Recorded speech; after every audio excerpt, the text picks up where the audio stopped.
How to screen share on TikTok Live. Hi guys, welcome to our channel. Let's begin. In this video, I will guide you on how you can screen share on TikTok Live. For this, you want to open up the TikTok application on your device. Make sure you're using the latest version of the application.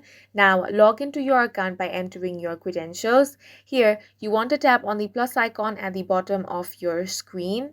Now, you want to swipe and get to the live option. To get the live option, you have to complete the criteria of TikTok. Once you land on the live option, you will see the option of mobile gaming. Go ahead and click on that. From here, you will be able to share your screen and stream games as well.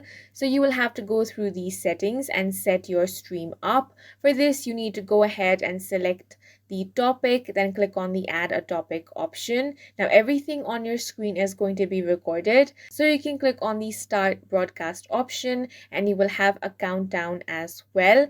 Go ahead and start it, and in this way you will be able to share your screen on TikTok. And that's it for this video. If you found it helpful, please make sure to hit the like button and subscribe for more videos like this.